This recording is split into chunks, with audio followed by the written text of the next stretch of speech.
So I think there's a conversation that needs to be had around MSP employees and the level of risk that they represent. I hate to say it that way because they're employees. We don't want to think of them as a risk, but there is a risk of them and consequences thereof because of the access that they have, right? Sure. Sure. Uh, what do you like when so I know this depends. So if you're a smaller organization, obviously this is probably a lot easier if you have 3 or 4 tech staff, if you have people in the field and they're coming and going and things of that nature. I mean, the idea that you're basically saying is we need to make sure that we pay attention to ensuring our staff know what risk we're fighting every day so that they don't just it's not intentional, but they just don't notice something because it's not on their radar either. Right. I mean, back in the day, right? When I was an MSP. So we're talking way back, horse and buggy days. Um, you used to be able to just, somebody called in, you recognized the voice, you knew who it was, you know, it wasn't some Chinese actor with an AI voice overlay, Mhm. trying to impersonate somebody, calling into help desk and needing a password reset, Yeah, right? yeah, There weren't the issues back then that we have today. And that's just an example, right? And we sure. can point to a huge example with the MGM breach because that's exactly what happened. Social engineering attack with the MSP's help desk gave them full access to that environment. Yeah. Yeah, I think about that even deeper too.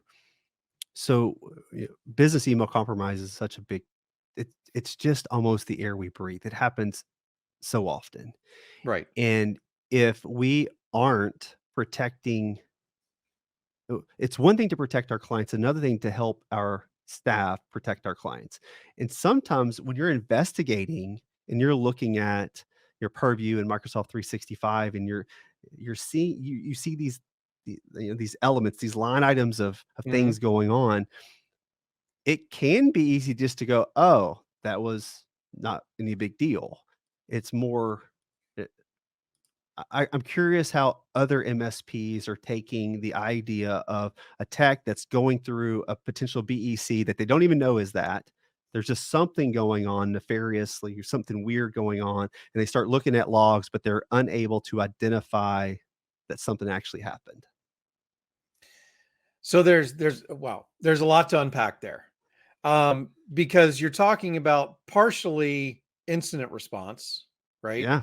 Although Yeah. you don't know there's an incident yet, it's identifying the response. And part of that comes down to you've got to have the right staff, right? Mm, You've got to have some staff that is trained in some basic security in terms of identification of a threat.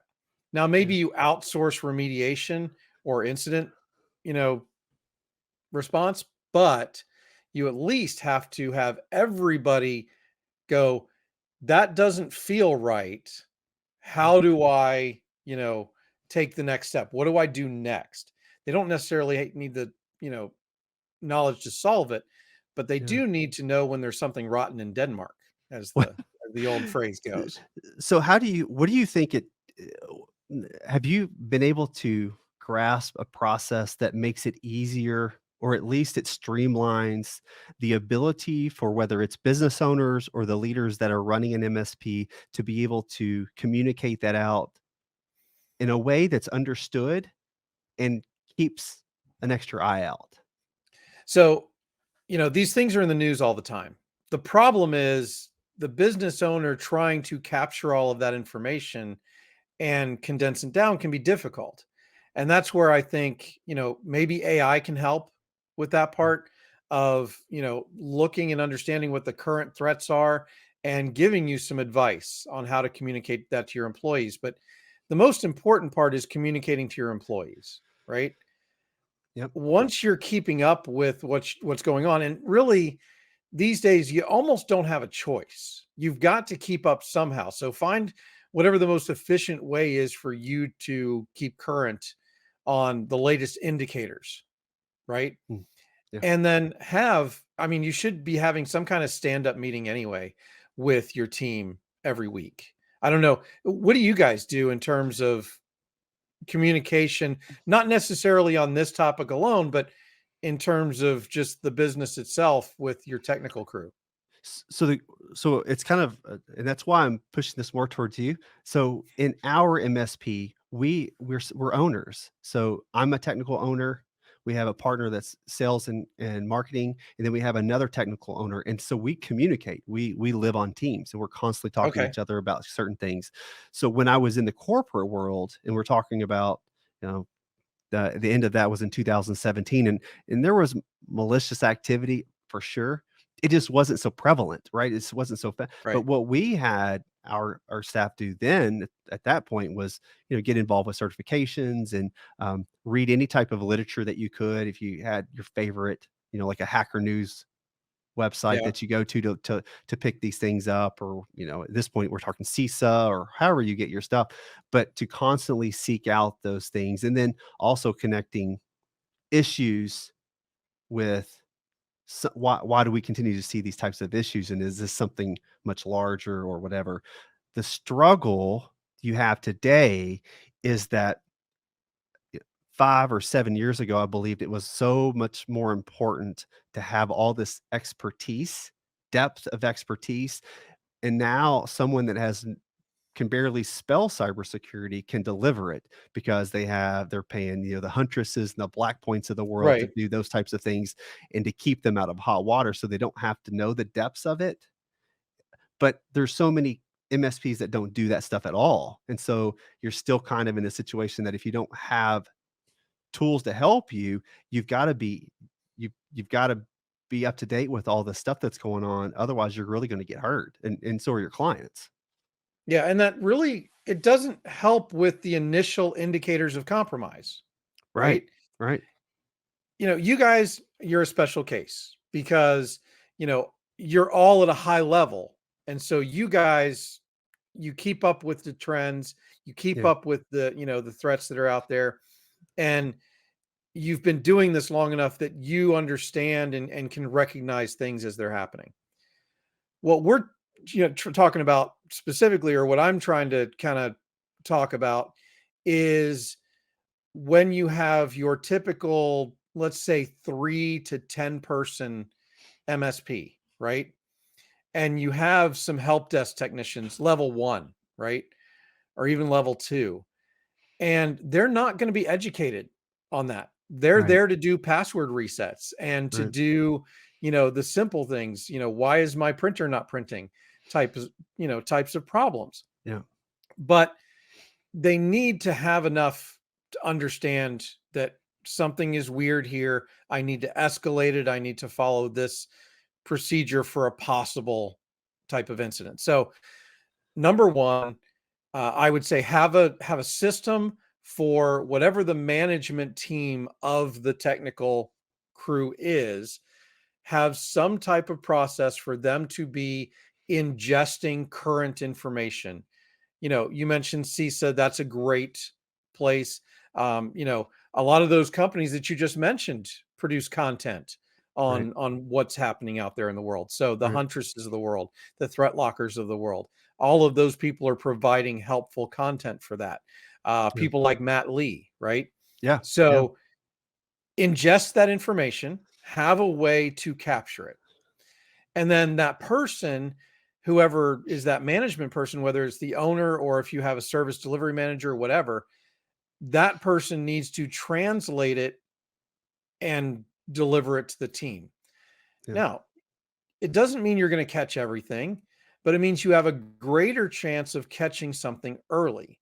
And so it's just getting the information and having a good way of consistently communicating it to the team, preferably with examples if you can. And a lot of times, nowadays you have people releasing, the actual process of how this works so they can actually see it as it's happening on a test device or in a sandbox environment. We do every month, just about. We do seminars or lunch and learns.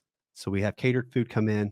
We have anywhere between 15 and sometimes 30 businesses that come to these events. local credit unions, big shops, small shops, and we also oftentimes see team leaders, IT directors bring staff.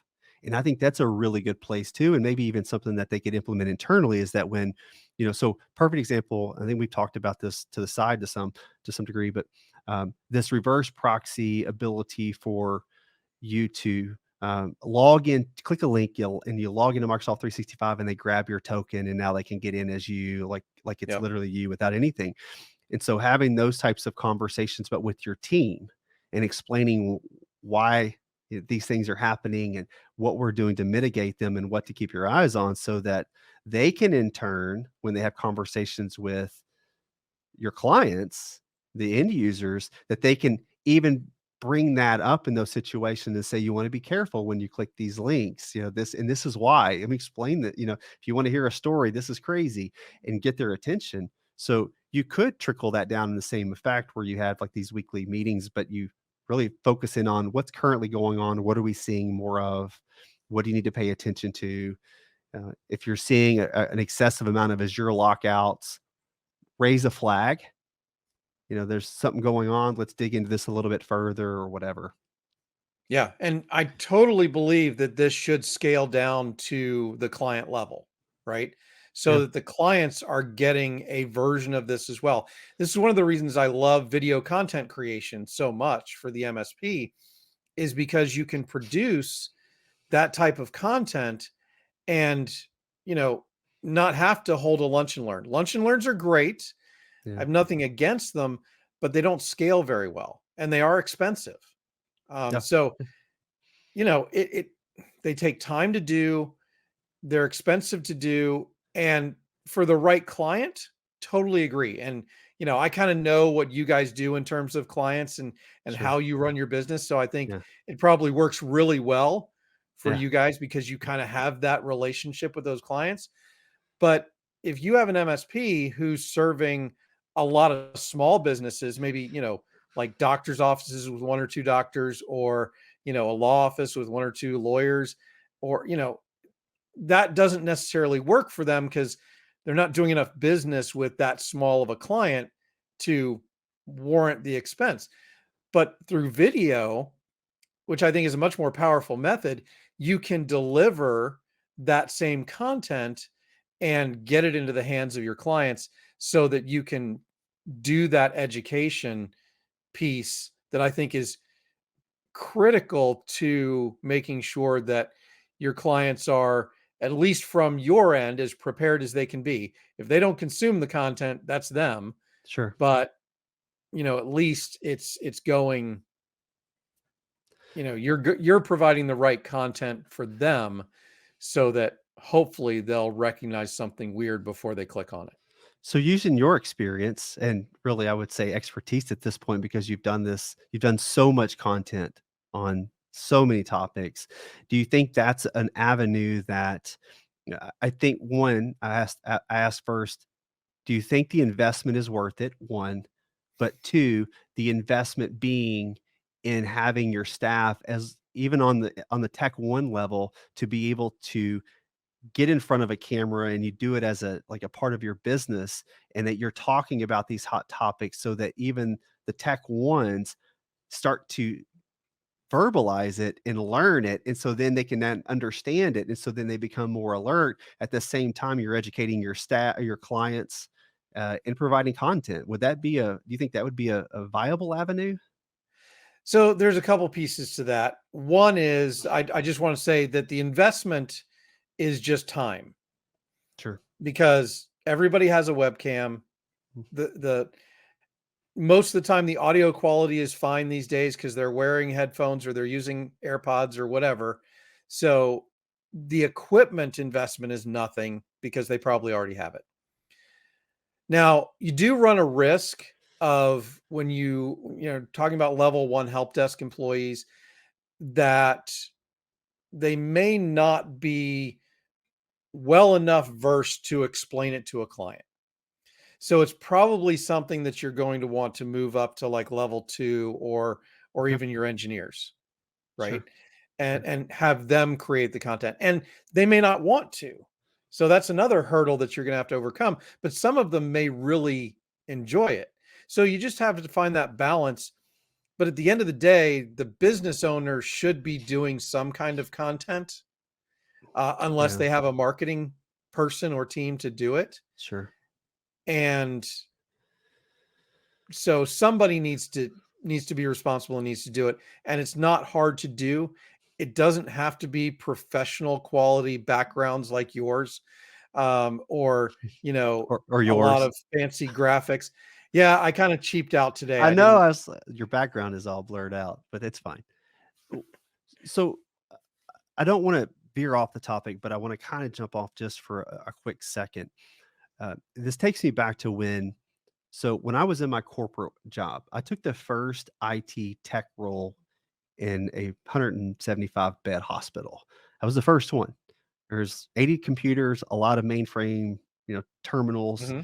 And so we went from that was in 2002 to 2017 was around 800 devices.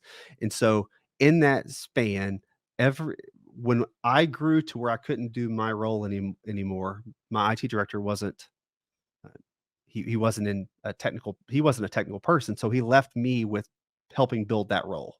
So Right. develop a network administrator role. I rolled into that, helped backfill the next one, and we kind of went on and on and on. So by the time I became the director of IT, I built every position. I literally was in and designed and ran every position in that building. When I became the IT director, I was the guy that went around and was telling everyone how to do it.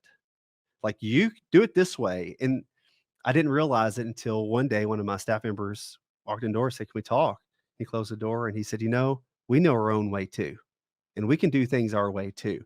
And just because you went and you built the positions doesn't mean that we don't have our own way. And we would really just like to have some space." And man, I ate the biggest spoonful of that he closed the door and I just sat there and I probably sat there for 20 minutes just going, "What have I done?" And so that really created an evolution in me that I started to learn something, and I go back to my psychology background, and there's something called self-determination theory. And Daniel Pink writes a book on it. It's phenomenal. It's called Drive. And essentially he takes what is the psychological perspective and the language and he turns it into what we commoners would say is there's three main motivators for humans. And it's purpose, autonomy, and mastery. Mhm. And so when you give someone the ability to have a purpose larger than everything, than themselves, you Yep. give them the freedom and flexibility to do their job the way that they can within the constraints of the position, but you give them the ability to master a skill. It just creates an automatic motivator inside of people that they just want to learn more and more and more. And I wonder if people could take, even if it's the tech one, and even if they don't know a whole lot, but giving them the flexibility to consume it and to read it and learn about it and everything else, and give them the ability to have the mastery skills, even if it's not a tech three, and to even potentially be able to do something with it could be very powerful. So, yes, and 100% agree with that methodology, because what you just said was they're ingesting the information, and then I think it's okay for them to share it internally. Yeah. I think that's where Yeah. that piece comes in. Allow them to share it. My only caution is that if they're sharing it back out externally to clients, Yeah. I hear you. now you have a risk, Yeah. right? Because if they're not correct, then it's a problem. But I think it's great if you're allowing them to ingest, summarize, teach internally so that there are other people there who can review it Yeah. before it goes external. I think that's a Sure. great idea. Yeah, and I think that's real. I mean, that's a very solid point that I really didn't even at that time didn't think about. Uh, Obviously, any interaction that's not common support type interaction probably should be reviewed by someone just to make sure that we're all on the same page and we're singing from the same music sheets. And so Yep. for sure, but I just think there's an opportunity there, especially on the lower levels, because they want to grow too. And I Yep. remember that as being a tech that I wanted to grow, and I didn't have the ability, and I didn't have anyone to really guide me and teach me. And sometimes I just had to you just wing it. You have to figure it out. Yeah. And how Well, powerful is that? and you may have somebody on your level one help desk that is already like, a budding YouTuber. And Yeah, so they like creating content. yeah, So the answer there is have them create the content. yep. You just review it before it Right. gets shared Yeah. with external clients. And so how many birds is that? So you're internally being taught, even at Mhm. the lowest levels, they're learning and growing. You're getting it approved, so it's an equal message for the organization, and it's an approved message, and it Yep. becomes social media content that can then be shared and shared and shared. And I always go back to Tom's, all the stuff, hardware and stuff that he would do at his desk has turned into hundreds of thousands of followers and stuff just Mhm. because he just created content and people would rather serve get their services through him than to do it themselves. And so like there's it could do a lot more than just what you thought it would just by, allowing the opportunity for education internally. Right. And if you're doing it that way, it's a great way to repurpose content, right? Because you have a level one help desk person learning more than what their position normally would entail. You have that content now training the rest of the team where it's more scalable because you can just put it Mm, internally or a private link on a YouTube channel, whatever, so that your team can get to it. And then you can share it externally once it's been approved with clients as a teaching moment for them or part of a newsletter or something like that. And then you can also share it, like you said, on social media yeah, to get, you know, have your business be thought of as that thought leader, the yeah, people who are always going to have my back when we're talking about security. And it will help grow the business all from one piece of content that was yeah. also created while somebody was learning and growing on your team. Yeah, I think it's just a phenomenal opportunity. Mhm. Now, obviously you're gonna have these one-offs that are gonna cause you're just gonna have issues and instances of things. And I do think too, and we do this pretty well. So there's things that I do really, really well, and I like to do what I do really, really well. And then my partner, he does what he does really well, really well. And sometimes he doesn't, but oftentimes likes to do what he's really good at. And so we know where our limits are. And so I think that's important too, is understanding where we are in the whole picture. And so that when something gets more towards his expertise, then I ask him to handle those for us, and he'll send them over to me if it's something that I tend to do more often. I think that also when you create an opportunity where people work from their strengths, and so knowing your staff, knowing your tech ones, knowing what they like to do, what they want to do, but knowing their level of knowledge, and then potentially even rerouting tickets, particularly especially if it's about some sort of you know uh, if you don't know anything about Microsoft 365 and you're getting these alerts from logins from Microsoft 365, maybe routing them to the people that typically know so that something doesn't get missed. It's not fair to send that and put that on a tech one or a help desk staff member that just doesn't know it, because it does everyone a disservice. Right. Well, and that's where your standard operating procedures come in, all of those Yeah, tools that you build into your processes, right? And, you know, basically a lot of what you're talking about there is being able to be a good people manager, yeah, knowing the strengths, knowing the weaknesses, playing to the strengths, propping up the weaknesses, to make sure that you've got a team that is running well. And I feel very strongly personally about preparing my team well. And if you don't have standard operating procedures in place, that is one of those things that's going to hurt you. And I mean, it can save your bacon when it comes to security too, yeah. because if they're following the right procedures, that stuff is not going to slip through and they're going to get things routed to the right place in the right timing so that doesn't get lost, something doesn't get dragged out too long, all of those things that can affect, some type of incident. Yeah, business owners, if you know, when you do have staff, if you don't have that, it's hard to you know, reprimand. I would hate to say that word, but you bring a staff member in and you say, "Why did you do it this way?" And if you don't have a process that you've documented that they can go through, you really don't have a foot to stand on Yep. because you haven't done your part to make sure that if they have a debate or a doubt, that they have something that they can go back to, even if it's how we normally set up an antivirus product or whether it's how to handle a particular type Mhm. of call to the best of your ability, but have it documented. I think that's a very powerful statement too. Yeah. Uh, Do you think there's when it comes to people that want to grow and it comes to, and I'm gonna get into a little bit of a different space here. What happens if you know, in your situation when you were in the MSP space and you had someone that really just, you know, they just wanted to come to work every day and they just wanted to do what they had, you know, they wanted to do their job and they didn't want to do anything else. Like, what do you do? So were they good at their job?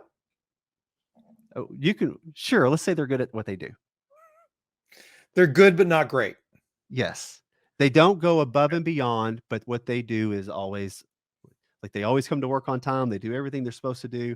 But when you want to give them extra tasks or you want to say, hey, do you want to learn something new in security? Blah, blah, they have no interest.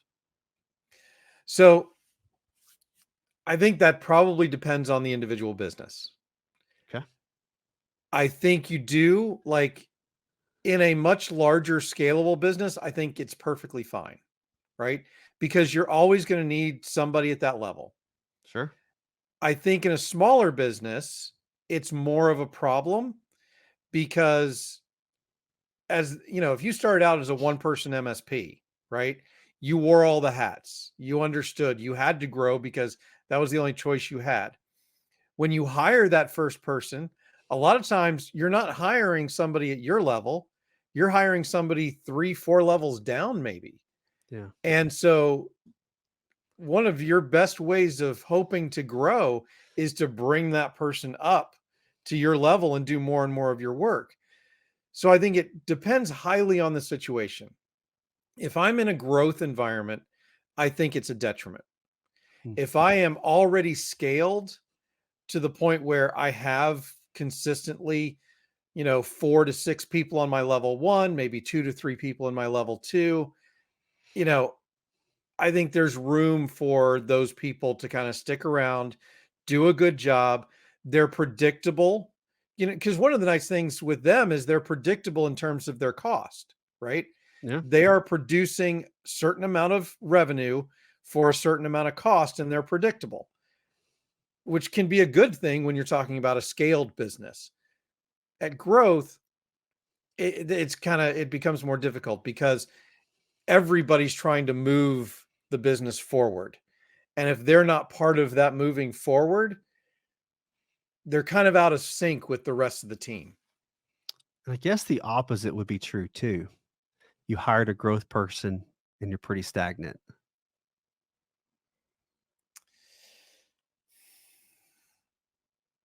Yes. I mean, that's an Yeah. interesting question because I don't know a lot of big businesses at scale or even medium-sized businesses that are at scale that are not still growing, right? Their object is still growth. Right. Where you see stagnation a lot is in the smaller lifestyle type of MSPs. Mm.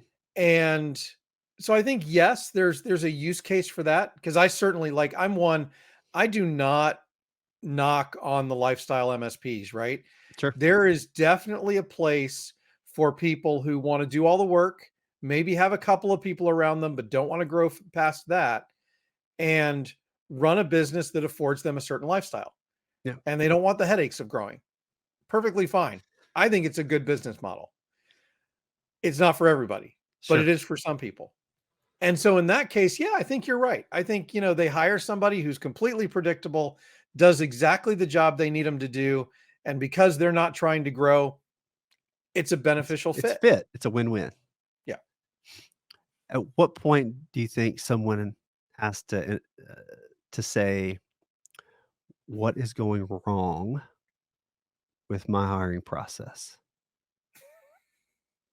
If I'm getting people in these positions that I need to be at, I need, the whole point of this conversation is about in helping our staff be more aware, be more prepared to be able to help our clients in those moments where we need them to, but at what point do we say, "Yeah, I thought I had this one figured out," you know? So I think there's probably two things there. Okay. You're not hiring for culture fit. Okay. Okay. If your culture is growth and that person's history and the way they express themselves in the interview doesn't give you that vibe that they're of a growth mindset, I think that's number one. Number two, setting expectations. I think it's extremely important that during the interview process, part of the job description, when you advertise for the role, is that the expectation is yes, you're starting as a level one, but we provide this training in expectation that you are going to move up because that is the value to us. We're not looking for people who just want to come in day to day and do the same job over and over again and never grow. I think if you are 100% upfront about that in the interview, they will self-select. You know, it's really funny. So this reminds me of the last conversation you and I had where we talked about this on the sales process of hitting that in the front side so that you got the right people on the back side. And so Works for employees and it clients alike. does. It's they're almost they're they're mirror images of each other. Okay, so I'm going to wrap this up with one final question, and I'm really interested to see what you think about this. Gary V fan? Do you like Gary V? Absolutely. Hire fast, fire faster. Yep. What's your thought? 100% agree Okay, because tell it's me. not good for you and it's not good for them. Yeah, Bottom line. I mean, you think it's difficult until you actually put it into practice, right? You yeah, think you're being heartless. You're not, right? yeah. You're actually being heartless holding on to them longer than you should, That's fair. I think it's very fair. and I've been through it. I've had to Yeah. do it. And it's not fun.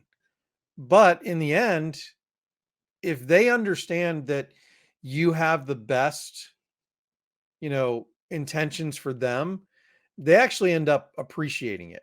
Now, I will also say, and I think Gary agrees with me on this when he's talking about this subject, there is a lot of responsibility on the hiring manager to get it right and make sure that the business is doing everything to make sure that that employee is enabled to do their job properly. And I think Mm. there are a lot of hiring managers and there are a lot of companies out there that don't do that well enough. And so it actually becomes the fault of the business, not the fault of the employee. That's a very good point. Uh, Majority of people that I know that have hired, when I was at the hospital, we had about a team of about 12 that did all director level and above interviews. And so we would do it's just a big old peer group, and mm, it was fascinating really to see other directors having interviews of other directors, and it was just, shotgun blast. Not consistent, there wasn't any methodology to it, they were just random questions, there was a lot of, facial interactions that could kinda lead, those individuals, so I could definitely see the organization making sure that they're being responsible with their methods Right. so that they have the least likelihood of hitting the wrong not the wrong person, just the wrong fit. Right. And Mm, the variable here that makes it hard is you're talking about somebody's income and their source of being able to live, right? That's the part that's hard. But look at the relationship, flip it, put it in the mirror like we talked about the other day with clients, right? yeah, yeah, How difficult, because that doesn't have that weird relationship, right? One doesn't really depend on the other as mm. much as it does when we're talking about a employee in a business. Think about how bad that relationship can get. And it's often expressed more, right? Because there's less concern about, well, we can just, we can find another MSP or we can find another client. So a lot of times those arguments will actually happen.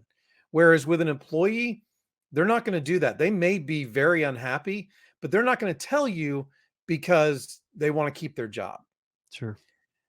But if you're up front and you are much better at finding out if they're unhappy and figuring out why faster, because either you're going to fix it, okay, or you're going to help them, move on. Yeah.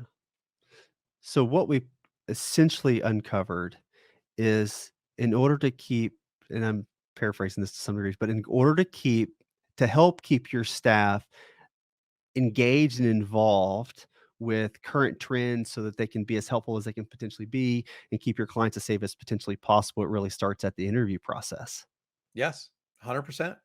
And then once you get through the interview process, you should know with some high degree that these individuals are eager to consume knowledge and to learn and to be able to either communicate it internally, to do internal team meetings where they kind of talk about it, or you have these types of things where you create these challenges where they educate and people decide who was the best educator or whatever it may be. But the idea really is not so much start with how to, keep them engaged or educated, but start at the interview process and work from there. Yeah. Start well, finish well. That's a fact. Any parting words on this conversation before we wrap this thing up? Um, a lot of what we were talking about today revolves around communication, and communication is hard. Learn to be a good communicator. And I think in this day and age, transparency is more important than ever. And that's part of that, setting expectations and the whole interview process, whether you're interviewing a client or a future employee. I think people will, when they watch this, they'll see a different side of you than we don't normally see. We don't normally talk about this type of stuff and more a little bit deeper in the weeds of the business. But I do think you have a profound view that is very beneficial to anyone that's willing to listen. And hopefully, with all things MSP, you and Justin or whatever, you all get into some more of this type of stuff because I think it's very powerful content. I think it will help uh, a large swath of MSP business owners out there who are just trying to figure this out. And I We appreciate are. your As a time. matter of fact, I am in the middle of creating a survey right now to go out Okay. to the group to Okay. find out not only what topics they want us to cover, but how they want us to cover them. How in depth do they Mm, want us to get, and that kind of stuff? yeah. Because, I have some more flexibility now to do more things Yeah. with all things MSP. And in my opinion, it is still about the community, and it Yep. is still about how do we raise the level of everybody in this industry, to where they're running a viable business and servicing their customers so that everybody's protected. Yeah, for sure. And I look forward to seeing what comes of that.